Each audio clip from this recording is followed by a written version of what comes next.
하지만 당신의 노력에도 불구하고 어떤 사람의 행동에서 긍정적인 측면이나 시각을 발견하지 못한다면 그 순간에 가장 바람직한 행동은 단순히 그것을 잊으려고 노력하는 것입니다. 달라이라마의 말에 영감을 받은 나는 그날 밤 늦게 그 관리자의 긍정적인 면을 발견하려고 노력했다. 그가 100% 나쁜 사람은 아니었다고 생각하려고 하면서 그것은 그다지 어려운 일이 아니었다. 나는 그가 최선을 다해 자식들을 키우는 다정한 아버지라는 걸 알고 있었다. 그리고 그와 말다툼을 벌인 것은 궁극적으로는 나한테 이익이 되었다는 걸 인정해야 했다. 그런 다툼 덕분에 나는 그 병원을 그만두기로 결심했고 그 결과 더 좋은 직장을 얻을 수 있었다. 이런 생각을 했다고 해서 갑자기 그 남자가 좋아지진 않았지만 너무나 작은 노력으로 내 증오심이 누그러졌다는 건 의심할 여지가 없었다. 이제 달라이라마는 더욱 심오한 가르침을 주려고 하고 있었다.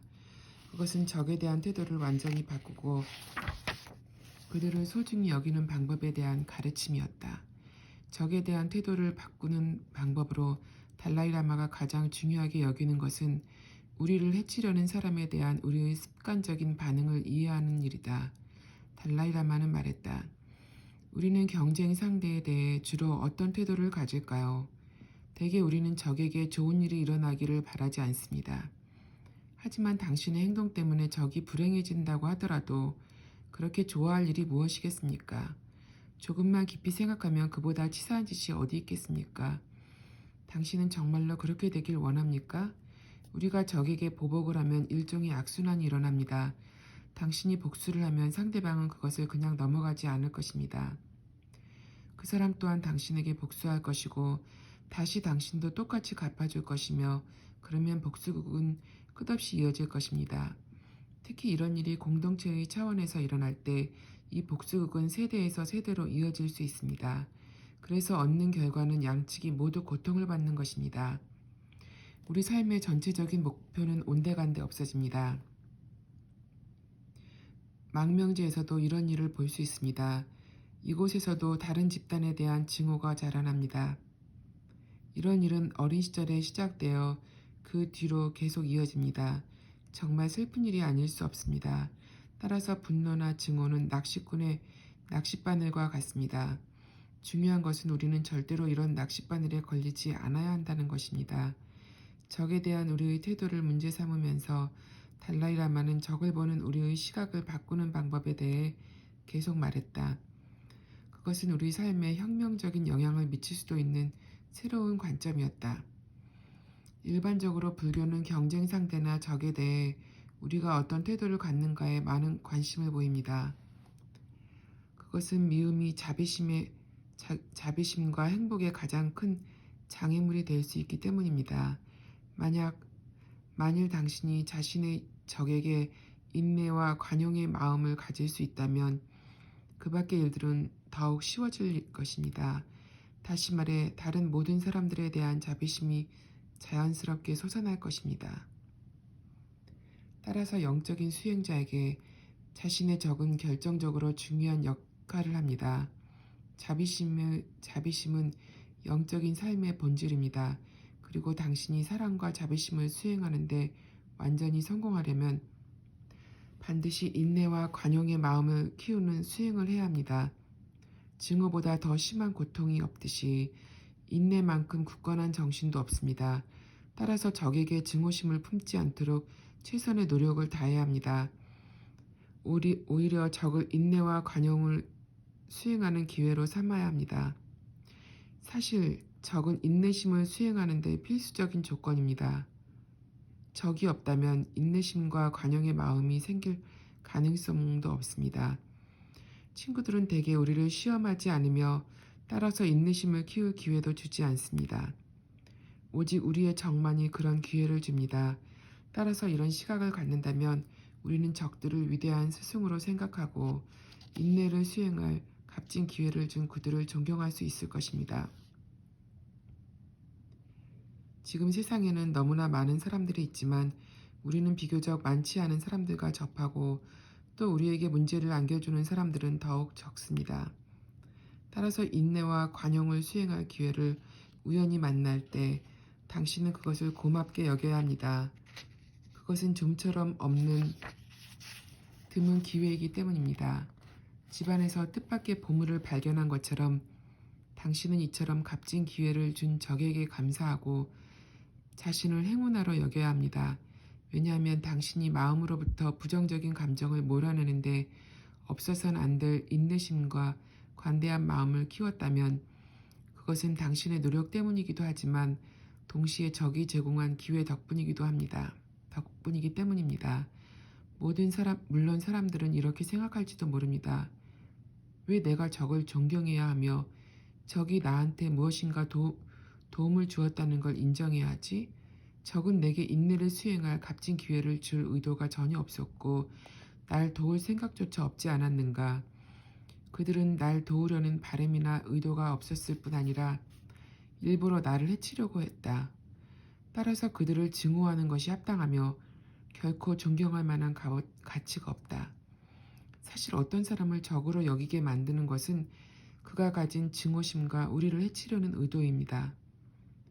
만일 그렇지 않고 단지 우리를 해치는 행동만 했다면 우리는 의사까지도 증오하고 적으로 여길 것입니다.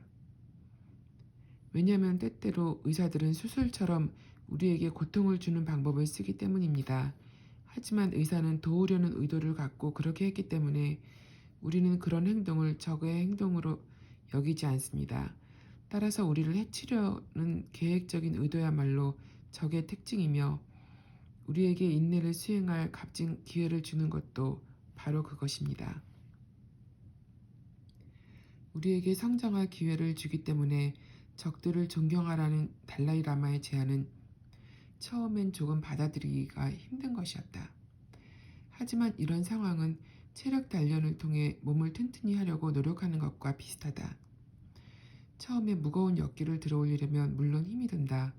몸을 혹사하고 비지땀을 흘리고 있는 힘을 다 써야 한다. 하지만 이처럼 저항을 극복하려는 노력을 통해 마침내는 힘이 세지게 된다. 우리가 좋은 운동기구를 고맙게 생각하는 것은 그것이 당장의 기쁨을 주기 때문이 아니라 결과적으로 혜택을 가져다 주기 때문이다.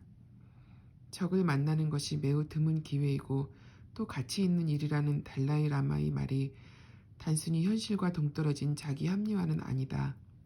나를 찾아와 인간관계에서 생긴 어려움을 토로하는 사람들의 이야기에 귀를 기울여 보면 이 사실은 더욱 분명해진다.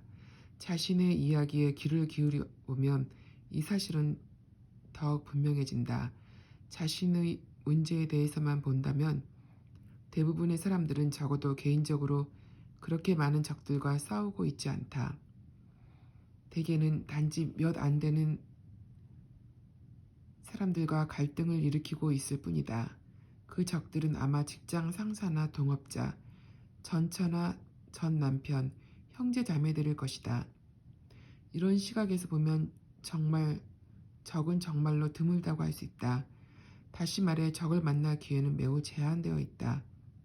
적과 싸우고 문제를 해결하는 과정, 다시 말해 적에 대해 배우고 조사하고 적에게 대처하는 방법을 발견하려고 노력하면서 우리는 진정으로 성장하고 통찰력을 얻으며 정신치료에도 성공할 수 있다.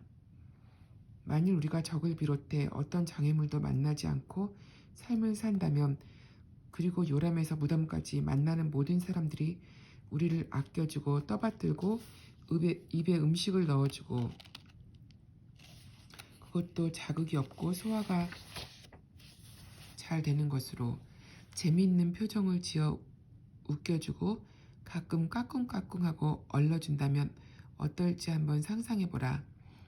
또 아기 때부터 우리를 바구니에 담아서 데리고 다니고 나중에는 가마 같은 것에 태워서 다니고 어떤 도전도 만나지 않고 시험도 받지 않는다면 간단히 말해 모든 사람들이 계속해서 우리를 아기처럼 다룬다면 어떨지 상상해보라.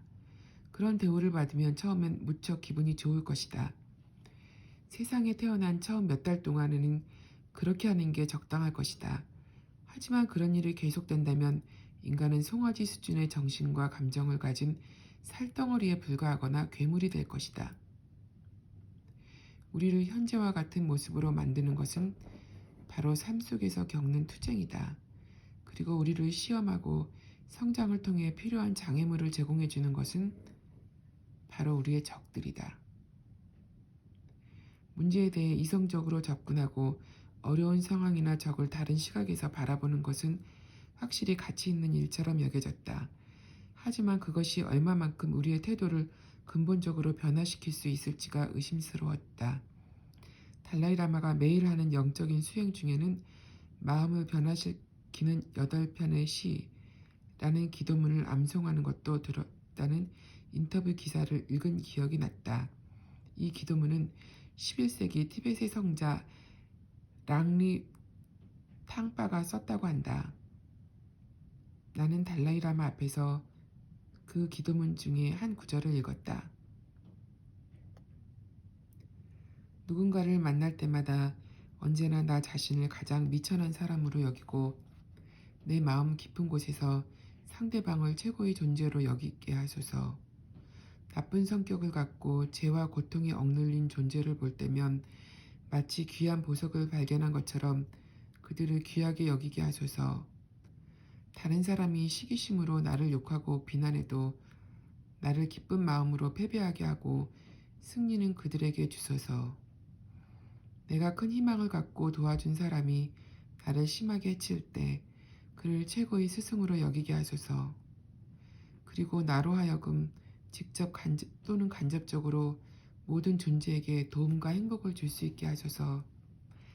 남들이 알지 못하게 모든 존재의 불편함과 고통을 나로 하여금 떠맡게 하소서. 이 글을 읽은 뒤 나는 달라이라마에게 물었다. 당신은 이 기도문을 놓고 날마다 명상을 한다고 알고 있습니다. 하지만 정말로 이런 태도를 요즘 세상에 적용할 수 있다고 생각하시나요? 이것을 쓴 사람은 수도원의 수도승이었습니다. 그곳에서 일어날 수 있는 최악의 일은 누군가 당신을 헐뜯고 거짓말을 하고 가끔 주먹으로 치거나 뺨을 때리는 정도가 고작이겠지요. 이런 경우에 승리를 그들에게 돌리는 것은 쉬운 일일 것입니다. 하지만 요즘 사회에서 다른 사람들로부터 받는 상처와 나쁜 대우는 강간, 고문, 살인과 같은 것입니다. 이런 관점에서 본다면 기도문과 같은 태도를 현실에 실제로 적용할 수는 없을 것 같군요. 나는 내 말이 조금은 독선적으로 들릴지 모르지만 지극히 타당한 말이라고 생각했다. 달라이라마는 잠시 침묵을 지켰고 생각에 잠긴 그의 이마에는 더욱 깊은 주름이 잡혔다. 이윽고 그가 입을 열었다. 당신 말에도 일리가 있습니다. 그는 곧이어 기도문에 나오는 태도를 수정할 필요가 있는 경우와 자신이나 타인에 대한 해를 막기 위해 누군가의 공격에 강력하게 대항할 필요성이 있는 경우에 대해 말했다. 그날 밤 늦게 나는 우리 두 사람의 대화를 곰곰이 생각해 보았다. 그러자 두 가지가 뚜렷하게 떠올랐다. 첫 번째로 달라이라마가 너무나 쉽게 자신이 갖고 있던 믿음을 새로운 시각으로 바라본다는 생각이 들었다. 그날 그는 그 소중한 기도문을 기꺼이 다시 평가하는 모습을 보여주었다. 물론 그 기도문이 수년 동안 그것을 암송한 그 자신과 하나가 되어 있음은 의심할 여지가 없었다.